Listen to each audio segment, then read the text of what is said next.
یعنی یہ عام تاثر پایا جاتا ہے مسلمانوں میں کہ وہ بھی سچے انبیاء تھے، لیکن جس طرح باقی کتابیں تحریف کا شکار ہوئی تو ان کی تعلیمات بھی تحریف کا شکار ہو گئی. تو پھر کیا اس معاملے میں اہل تصوف کو، صوفیاء کرام کو مدافعانہ رویہ اختیار کرنے کی کیا ضرورت ہے کہ اگر ان ادیان میں سے، ان مذاہب میں سے چھن کر اگر کچھ حقائق آج موجود ہیں ان ملتوں کے پاس اور ہمارا ان کے ساتھ اشتراک موجود کہیں بھی آ کر ملتا ہے، تو یہ قرآن کا اسلوب نہیں ہے کہ دوسرے مذاہب کو مشترکات کی طرف بلایا جائے اور ان کو قائل کیا جائے کہ اور یہ چیزیں ہمارے درمیان مشترک ہیں، ان پر مل کر عمل کرتے ہیں. دوسری بات یہ ہے کہ جو اعتراضات کیے گئے تصوف پر، تو وہ اعتراضات بجائے ہیں صرف قرآن مجید ایک ایسا علم ہے، ایسی کتاب ہے کہ جس میں کسی اصلاح کی یا بڑھوتری کی گنجائش نہیں ہے. باقی علم حدیث میں بھی بے شمار اصلاحات ہوئی، ستہ اور کتب اربع، اصول اربع جو ہیں ان کو بڑی تلاش و بسیار کے بعد ان کو مرتب کیا گیا اور اب تک ان پر تحقیقات جاری ہیں. ماضی قریب میں مولانا انور شاہ کشمیری رحمۃ اللہ علیہ نے 200 سے زیادہ احادیث بخاری شریف کی ایسی ان کی تخریج کی ہے کہ جن کے سند پر یا متن پر ضعف کا اطلاق ہوتا ہے کہیں نہ کہیں.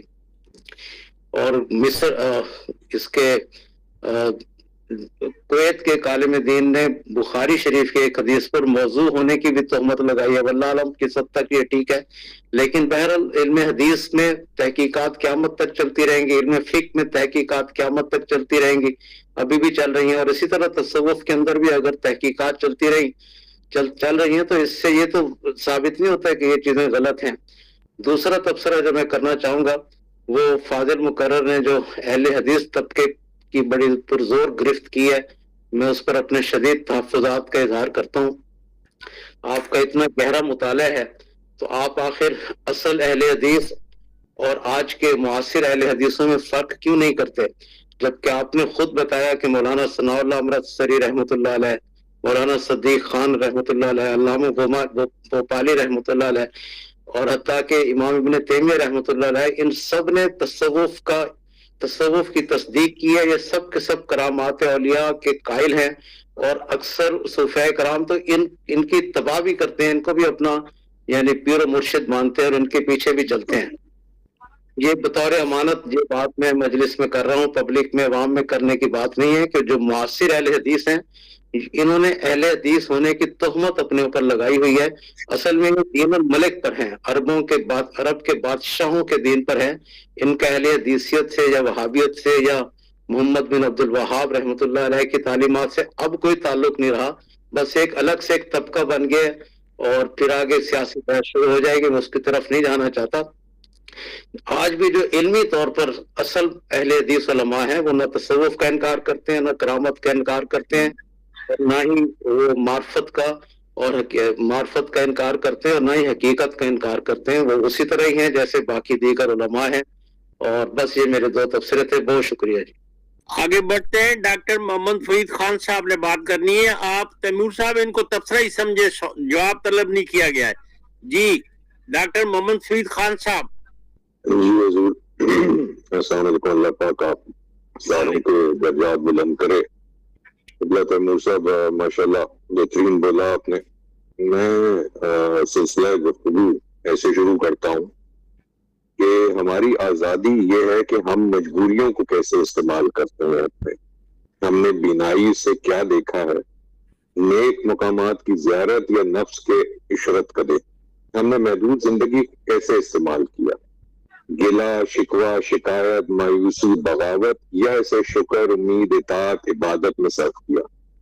پانے والے راز حیات پا جاتے ہیں اور کھونے والے اپنا آپ برباد کر کے رخصت ہو کے ویرانیاں چھوڑ جاتے ہیں. ایک انسان نے یہ کہا کہ جب مر ہی جانا ہے تو عمل کیا ہے، تو دوسرے نے کہا چونکہ مر جانا ہے اسی لیے تو عمل ضروری ہے.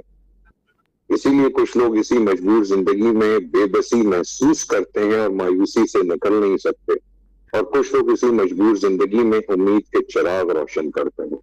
پہلی چیز جو میں بتانا چاہ رہا تھا اس سارے اس میں وہ تھی عمل. تنور صاحب آپ نے ایک میں چلیں کسی بات پہ، کیونکہ بات جب صوفیزم یا کسی ایسی چیز پہ آئے تو اس میں بحث در بحث نہیں ہوتی. حضرت علامہ اقبال کا جو ڈاکٹرل ڈیزرٹیشن تھا وہ آپ کو پتا ہے کس چیز پہ تھا؟ جو 1908 میں چھپا. پہلے تو اس کا مجھے آپ جواب دیجئے. جو ان کا ڈیزرٹیشن تھا پی ایچ ڈی کا وہ کیا تھا؟ وہ تھا the development of meta physics in Persia, جس میں انہوں نے حضرت ابن العربی کی بڑی تعریف کی تھی.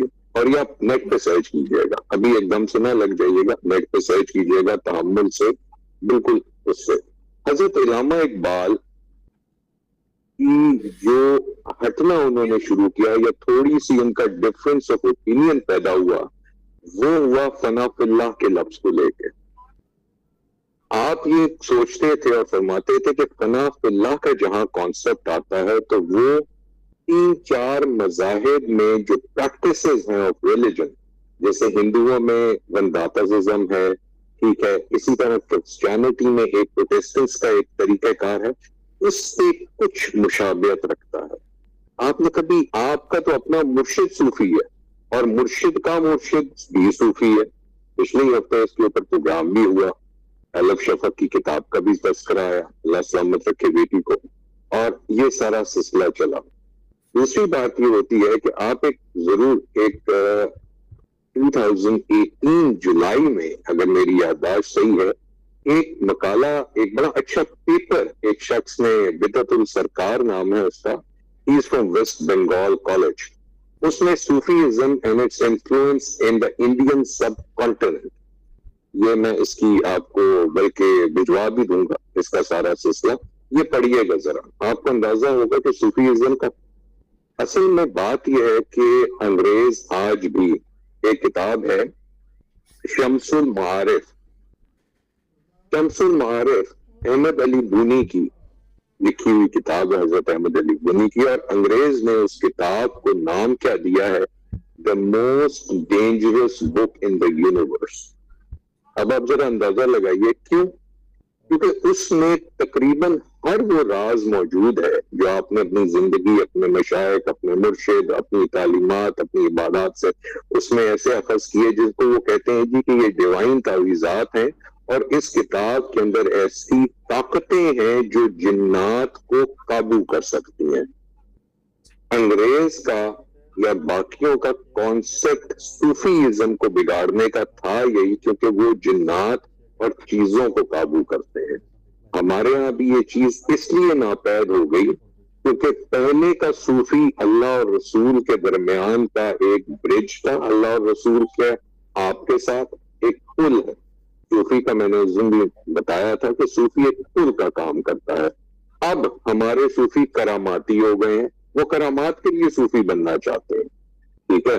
اس میں نے ایک حوالہ آپ کو پہلے بھی دیا تھا کہ حضرت بابا فرید بن شکر رحمۃ اللہ تعالی علیہ کی بڑی مشہور یہ بات ہے، ٹھیک ہے، کہ آپ سورہ اخلاص کا بڑا شوق سے پڑھتے تھے اور جب آپ کوئی چیز پیتے تھے تو وہ اس میں تاثیر میٹھے پن کی آتی تھی. تو میری طرح کو کوئی بے وقوف گیا اور اس نے کہا جی آپ مجھے بھی یہ بتائیے آپ کیا پڑھ رہے ہیں، تو آپ نے بتا دیا. صوفی علم کو کا دروازہ بند نہیں کرتا کیونکہ اس کو پتا ہے کہ یہ علم اس کا ہے ہی نہیں، یہ تو تخلیق کار کا علم ہے اس کے پاس. کیسے وہ بند کر سکتا ہے صوفی؟ وہ جناب شخص چل دیے، انہوں نے کچھ اب یہ کوئی بات ایسی نہیں کہ مجھ سے آپ یہ پوچھیں جناب کہ اس کا حوالہ دیں اور یہ دیں، تو میں یہی کہوں گا جناب قیامت کے دن جب آمنے سامنے ہوں گے حضرت بابا فرید بن شکر تو پوچھ لیجیے گا، ٹھیک ہے. بات یہ ہے کہ صوفی کا نام جب آپ لیتے ہیں تو اس میں وہ شخص کا ذہن میں خاکہ آنا چاہیے جو اللہ اور اس کے رسول کی اتباع کے بعد اللہ نے اس کو عزت دی اور وہ صوفی بن گیا. حضرت امام جعفر صادق رضی اللہ تعالیٰ عنہ فرماتے ہیں کہ اگر تم دجلہ کے کنارے کسی شخص کو جانماز دجلہ کی لہروں پہ بچھائے دیکھو اور یا ہوا میں معلق دیکھو، یعنی کرامات ہوں اس کے پاس مگر وہ اللہ اور رسول کا تابع نہ ہو تو منہ موڑ لینا. اس سے بڑا ہے جملہ کسی کے پاس. تیسری بات جو میں ابھی ساروں کی گفتگو سن رہا تھا اور میں کیونکہ اپنے کو ہمیشہ ایک اسٹوڈنٹ سمجھتا ہوں اس کاروان کا، کبھی بھی بحث میں قرآن شریف یا ایسی، کیونکہ یہ ہے ایبسولوٹ ٹروتھس، ٹھیک ہے، جس کا اللہ پاک نے نہ زیر زبر پیش چینج ہو سکتا ہے، نہ نبی کا مقام چینج ہو سکتا ہے، اور نہ توحید کا کانسیپٹ چینج ہو سکتا ہے. ان کو کبھی بھی جنرل ٹاپکس آف ڈسکشن میں نہ لائیں حوالے ان کے، ٹھیک ہے، کیونکہ بات وہی آ جاتی ہے. میں اس دن ایک سوال میں نے کیا، اور میں وہ سوال چلیے آج اس کارواں میں ڈال ہی دیتا ہوں. قرآن خود کہتا ہے کہ میں اپنے آپ کو لوگوں کے اوپر آسان کر دیا گیا، ٹھیک ہے جی. مجھے یہ بتائیے کہ اتنی تفاسیر لکھنے کی ضرورت کیا تھی؟ اور ہر تفسیر دوسرے کی تفسیر سے ملتی جلتی نہیں ہے. یعنی قرآن کے مفہوم میں بھی تبدیلیاں آگے شروع ہو گئی ہیں، اور ہم آنکھ کھولی، ہمارے والد صاحب جس میں درگاہ میں جاتے تھے ہم اس میں جائیں گے، ہمارے والد صاحب اس جماعت میں تھے ہم اسی کو فالو کریں گے. ہم تحقیق کی قوم تو ہے نہیں. صوفی کا کام ہوتا ہے وہ ہر کسی سے پیار کرتا ہے، اس کا ایک کامن فیکٹر آف لو جو لیونگ ہے وہ ہے پیار، محبت، عشق. اور وہ جانتا یہ ہے کہ قرآن 1/3 اگر اللہ کی عبادات کے اوپر ہے تو 2/3 اللہ نے حقوق العباد کے اس میں سوالات رکھے ہیں، اور وہی اس سے پوچھے بھی جائیں گے. تو صوفی ساری زندگی اپنے لیے نہیں جیتا، وہ لوگوں کے لیے جیتا ہے، وہ ایک پل کا کام کرتا ہے. وہ ہماری طرح کے لوگوں کا اس کا ذہن نہیں ہوتا جس کا خدا ہر وقت چابک لیے بیٹھا ہے کہ تم نے یہ کیا تو دوزخ، تو تم نے وہ کیا دوزخ. وہ اس کا خدا وہ ہے جو کہتا ہے کہ میں خطا کا پتلا ہوں میرے مولا، انہیں مجھے خطا کے لیے پیدا کیا، اگر مجھے خطا دی تو اس توفیق کی محبت میں مجھے اپنی عبادت کا شرف نصیب کر دے. یہ ہے صوفی. بہت شکریہ. شکریہ ڈاکٹر صاحب. اب ہم اختتام تک پہنچتے ہیں کیونکہ وقت بہت ہو گیا، اور میں محمد اختر سید صاحب سے درخواست کر رہا ہوں جو آج کے پروگرام کی صدارت فرما رہے ہیں کہ اپنا صدارتی خطبہ عطا فرما دیں. اعوذ باللہ من الشیطان الرجیم، بسم اللہ الرحمن الرحیم. آج کے مقالے کا موضوع تھا تصوف پر استشراقی تحقیقات اور بر صغیر میں اس کے اثرات کا جائزہ، جو جناب ڈاکٹر محمد تیمور صاحب نے پیش کیا. اپنے مقالے میں انہوں نے پہلے تو مستشرقین کی تعریف بتائی اور استشراق کے حوالے سے کچھ بات کی، پھر انہوں نے تصوف اور اس کے حوالے سے باتیں کی کہ تصوف کیا ہے اور صوفی کون ہے اور مستشرقین کیا کہتے ہیں. تو تصوف کی ایک چھوٹی سی تعریف میں بتا دوں کہ تصوف کا لفظ اس طریقہ کار یا اسلوب عمل کے لیے اختیار کیا جاتا ہے جس پر کوئی صوفی یا صوفیہ جمع ہو اور عمل پیرا ہو، یعنی اسلام سے غربت رکھنے والے صوفی. اور لفظ تصوف کی تعریف یوں کرتے ہیں کہ تصوف کو قرآنی اصطلاح میں تزکیہ نفس اور حدیث کی اصطلاح میں احسان کہتے ہیں. تصوف کی اس تعریف کو بیان کرنے والے افراد تصوف کو عین قرآن و سنت کے مطابق مانتے ہیں. ابتدائی ایام میں متعدد فقہی علماء کرام بھی تصوف کی جانب یہی مراد لیتے تھے، مگر بعد میں تصوف میں ایسے افکار ظاہر ہونا شروع ہو گئے جن پر شریعت و فقہ پر قائم علماء نے نہ صرف یہ کہ ناپسندیدگی کا اظہار کیا بلکہ ان کو رد بھی کیا. اللہ کو صرف وہی دین پسند ہے جس کا نام اسلام ہے، اور دین اسلام وہی ہے جو اللہ کے رسول محمد صلی اللہ علیہ وآلہ وسلم نے اپنی زندگی میں پورا کر دیا، اور اس کے بعد اس میں کسی بھی ترمیم یا تجدید کا کوئی کسی کو حق نہیں.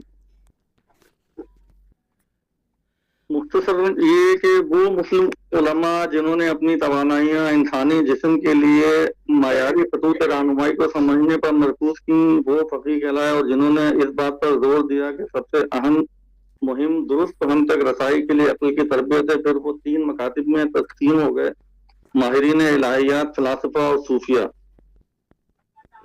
یہاں ہمارے پاس اس انسانی وجود سے متعلق تیسرا سہارا رہ جاتا ہے، یعنی روح. متعدد مسلمان جنہوں نے اپنی زیادہ تر کوششیں انسانی شخصیت کی ان روحانی ابعاد کی پرورش کے لیے مختص کر دیں، وہ صوفی کے نام سے جانے گئے. اچھا، اب مستشرقین کیا ہیں اور استشراق کیا ہے؟ معزز مقالہ نگار نے اس کے بارے میں بات کی. استشراق کا اصطلاحی معنی اگر دیکھیں تو علماء عرب استشراق کی تعریف کرتے ہیں کہ اہل مغرب کا مشرقی اسلامی دنیا کی تہذیب، ادب، لغت، تاریخ، ثقافت اور عادات و اطوار کی تعلیم حاصل کرنا،